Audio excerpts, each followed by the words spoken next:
Bonjour à tous et bienvenue pour une édition de la mi-journée entièrement consacrée au Tour de France, la 9e étape de cette grande boucle qui va donc emmener les coureurs ici à Mulhouse où vous le voyez, nous sommes sur la ligne d'arrivée pour une journée qui s'annonce absolument passionnante. Et pour ajouter au suspense, à la difficulté, les forçats du bitume doivent composer, regardez, avec ceci des conditions météorologiques très compliquées. Vous le voyez, hier il a fait froid dans les Vosges, une chaussée glissante, des trombes d'eau, des conditions donc épouvantables. Les Vosges finalement décor parfait pour une explication au sommet avec la victoire hier d'un Français, la première victoire dans ce Tour de France 2014 pour un tricolore, Blaise Kadri de l'AG2R La Mondiale qui s'est imposé en solitaire devant Alberto Contador et Vincenzo Nibali, les deux favoris pour la victoire finale.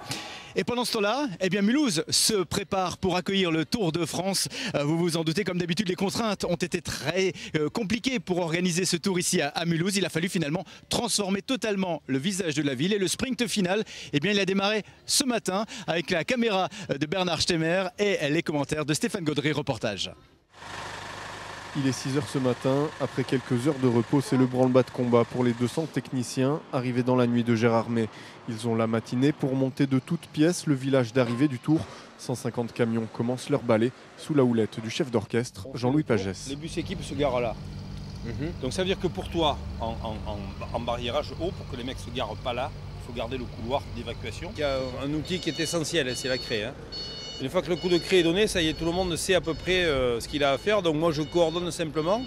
Mais évidemment c'est un travail donc, de préparation, de longue haleine, puisque je suis venu faire des repérages, des plans, des réunions dans les mairies, les préfectures, etc.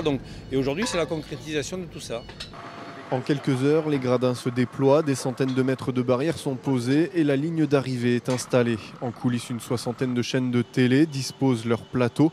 En tout, 7 hectares sont occupés, sans compter l'impact sur la circulation dans ce quartier qui héberge le commissariat et les transports en commun de Mulhouse. On a discuté avec le commissariat sur les accès et les sorties. On a vu avec Solera l'interruption de tramway, les sorties de bus, les rentrées de bus ce soir. Et bien sûr, comme je l'ai déjà dit, 19 000 courriers riverains pour les Mulhousiens afin qu'ils comprennent mieux ce qui est interdit et ce qui est possible. Et que le dispositif puisse se mettre en place sereinement. Dans quelques heures, des milliers de spectateurs, suivis par les 4500 personnes qui participent au Tour, arriveront. Pour les hommes de l'ombre, ce seront des heures de repos avant de tout replier ce soir et de partir pour la prochaine étape. Et vous voyez, les supporters sont déjà là pour attendre les coureurs qui arriveront donc vers 17 h. Gérardmer-Mulhouse, 9e étape, 5 cols, 170 km, dont le Markstein et le Grand Ballon. Départ tout à l'heure à Gérardmer vers 13 h 10. Départ où vous vous trouvez, Manuel Goetz, bonjour. Bonjour David, en effet les coureurs ne sont pas encore installés ici sur cette ligne de départ. Ils prendront place sous les ordres du starter vers 12 h 50 pour s'élancer à 13 h 10. En ce qui concerne le départ fictif, une étape redoutée par l'ensemble du peloton puisqu'il s'agit de la première vraie étape de montagne. Évidemment, on ne parle pas là des Pyrénées ou des Alpes, mais le massif vosgien va certainement réserver bien des surprises avec aujourd'hui ces 6 ascensions répertoriées pour le classement du meilleur grimpeur. On nous annonce une étape extrêmement nerveux. Les coureurs le sont ce matin, arrivés à Mulhouse vers 17 h 35.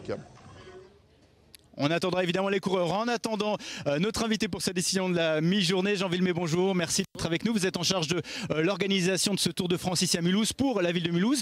Combien de personnes sont mobilisées dans vos services? Au niveau des services de la ville de Mulhouse, environ 400 à 450 personnes ont été mobilisées sur l'ensemble du Tour. Nous avons bien sûr les services des sports, les services événementiels, fêtes et manifestations, la communication, le service de sécurité. Voilà en gros l'ensemble des services qui sont concernés par cette opération. Est-ce que le cahier des charges d'ASO était compliqué pour vous? Alors le cahier des charges d'ASO n'est pas fort compliqué en tant que tel, il est surtout assez volumineux et il présente quelques petites complexités que nous n'avions pas en 2005, notamment sur la ligne d'arrivée, puisque en 2005 nous n'avions certes le site de Solea, le siège, mais le tram ne circulait pas. Il y avait les rails, mais le tram ne circulait pas. Et comme les gens viennent aussi en moyen de transport, donc Solea a relocalisé ces bus sur différentes communes. Voilà. Très bien, merci en tout cas pour ces différents renseignements. On se retrouve à 19 h évidemment, édition spéciale pour le Tour de France. À tout à l'heure, belle journée d'ici là.